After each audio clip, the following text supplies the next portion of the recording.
The huge mudslide caused by heavy rain has left more than a dozen people missing in Italy. Torrents of mud and debris swept through part of the holiday island of Ischia. Flooding is hampering the emergency effort. A family claims that hospital delays led to the death of a 5-year-old boy. The government says it'll criminalise the encouragement of self-harm on the internet in an update to the online safety bill. London Fire Brigade says there'll be sackings in the service in response to a damning report which said it was institutionally misogynist and racist. And 6 years after being diagnosed with motor neurone disease, Doddy Weir, the former Scotland and British and Irish Lions rugby international, has died at the age of 52.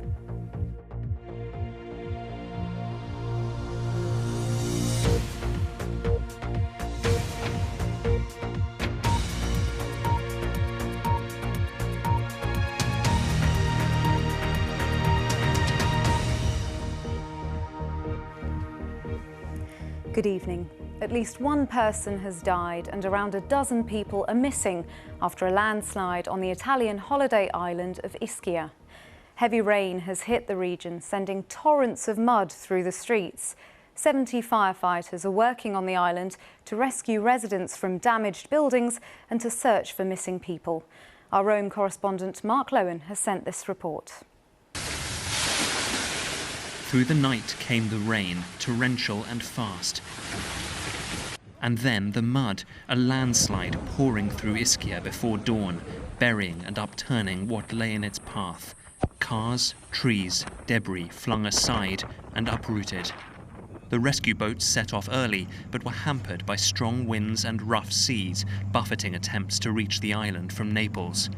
As they came ashore, the impact was clear. Morning light revealed the torrents of mud and what they'd buried. This mountain has fallen on the homes that are no longer there, he says. Houses were engulfed with people trapped beneath the mud.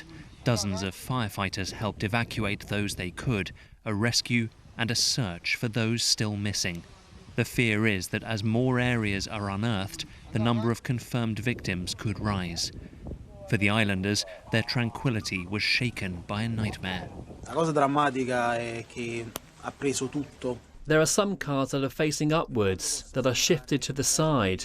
Looking at them, one cannot explain how it was possible.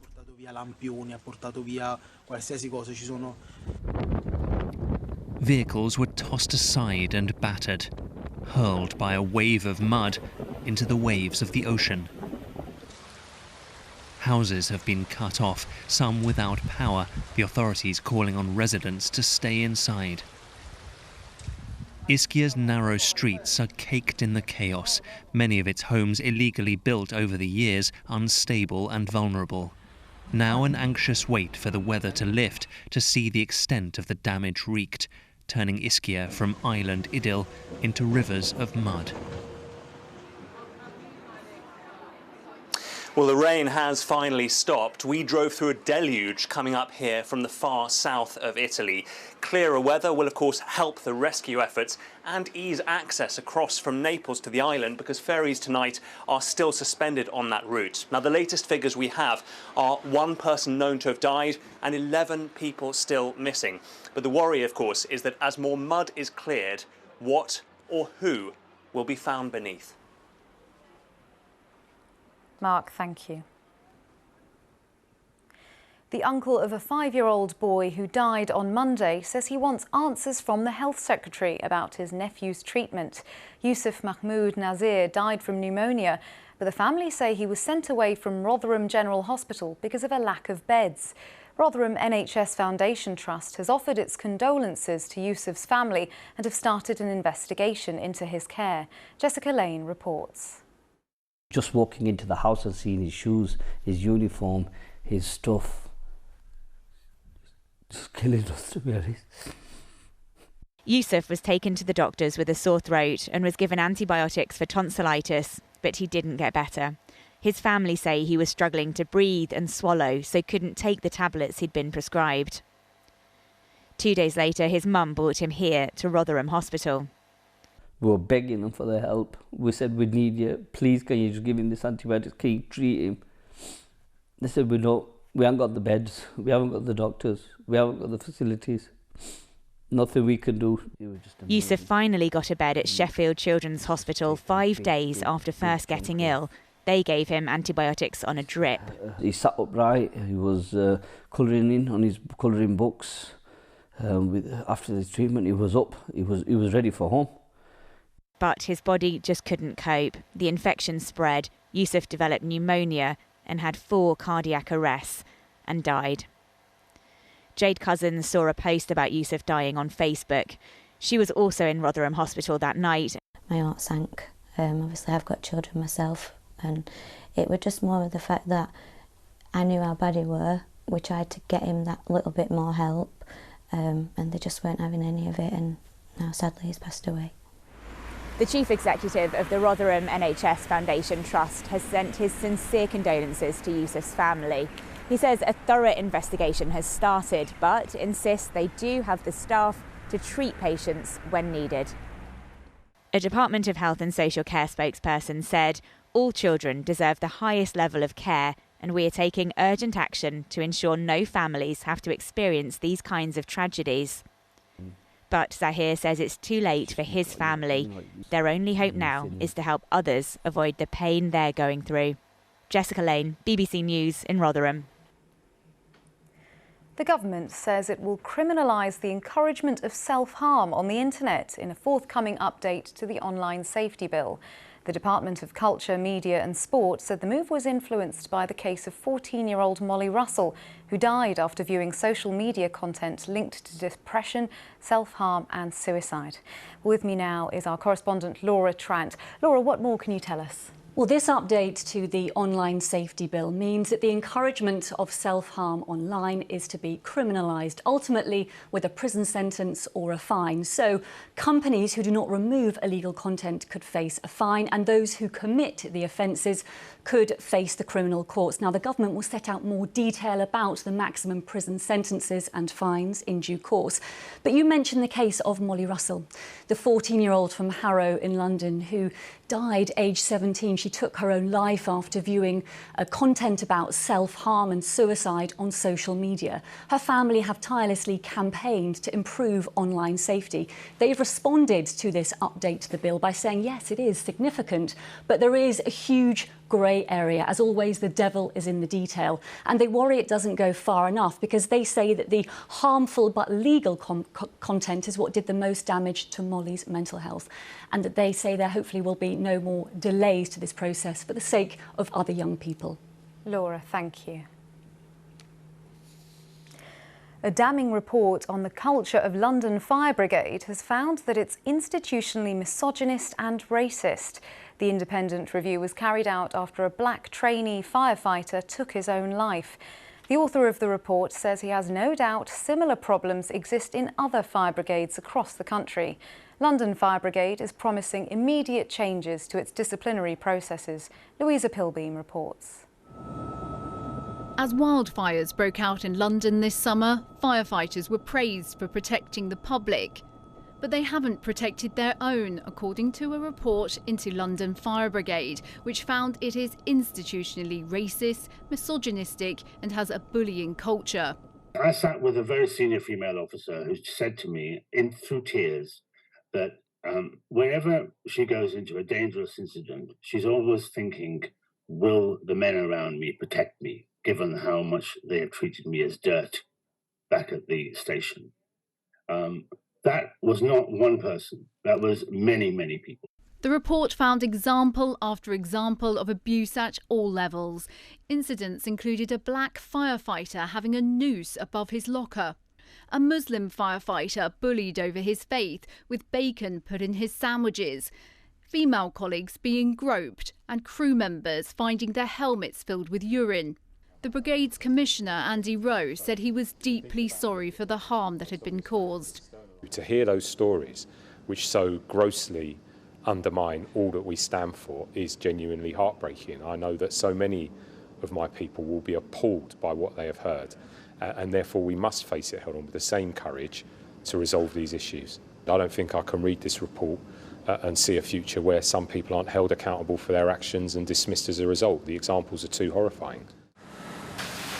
London Fire Brigade is the UK's busiest fire and rescue service, employing more than 5,000 people. Their union responded with a statement. There are elements of this report which confirm concerns raised by the Fire Brigade's union over many years. There are also elements of the report which will cause considerable concern and alarm. We will need to study those areas carefully and respond more fully. The London Mayor has also demanded change.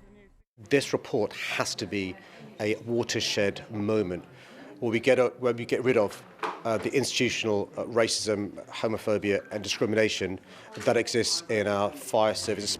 The damning report comes as London Fire Brigade faces criticism for its handling of the Grenfell Tower fire. But the brigade have confirmed immediate changes to training and disciplinary procedures. Louisa Pilbeam, BBC News. Rail passengers faced disruption today as thousands of train drivers went on strike. 11 companies were affected with limited or no services. The walkout by members of the ASLEF union is part of a long-running dispute over pay. With all the sport now, here's Ollie Foster at the BBC Sports Centre. Hi, Ollie.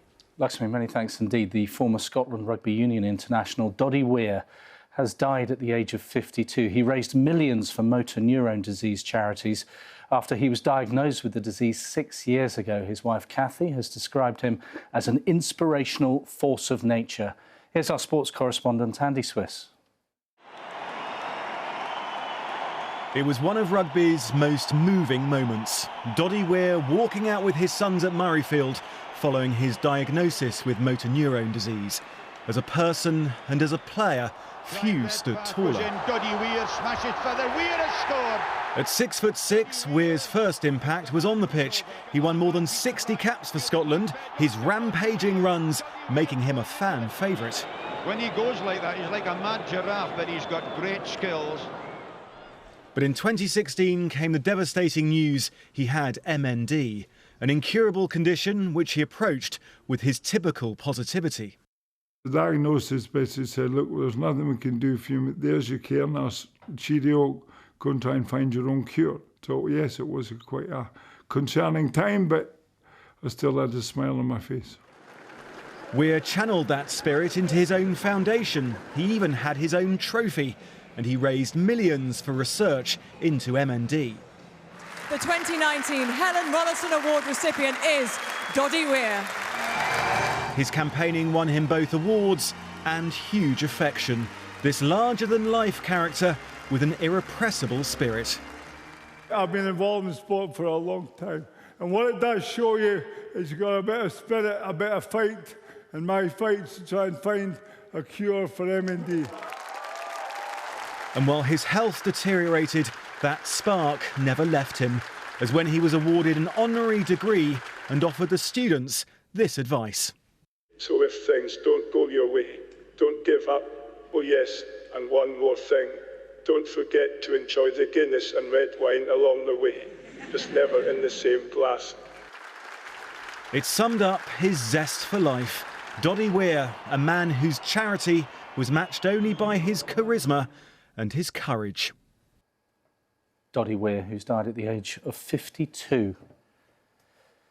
Now, Lionel Messi's Argentina could have been knocked out of the World Cup this evening. It was a nervy night in Qatar, but they beat Mexico 2-0 to keep themselves alive in their group. Our sports editor Dan Rowan was at the Lusail Stadium.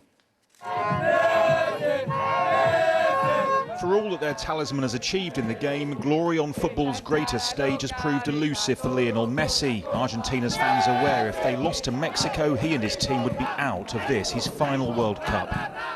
This felt like the tournament's biggest occasion yet, and in a raucous atmosphere it was clear that this was going to be a scrap. After a shock opening defeat against Saudi Arabia, Argentina would 8th World Cup goal, giving his side the lead they craved. Argentina were now in control and late on. Best supported teams at this World Cup, and having seen their captain prove his greatness yet again, they'll now believe they can go all the way. Dan Rowan, BBC News at the Lusail Stadium. Well, all today's World Cup goals are on the BBC Sport website. France are through to the last 16 after another win. You'll also find details of defeats for Wales and England in their Rugby Union internationals today. Lakshmi. Ollie, thank you. That's almost it for today, but before we go, here's Laura Koonsberg about what's on her show tomorrow. So many of us have been caught up in the rail strikes today. We'll be asking the Transport Secretary in the morning just how he plans to fix it. And we'll have a bit of mathematics and football magic. Find out more on BBC One at 9 in the morning. Well, that's all from me. Good night.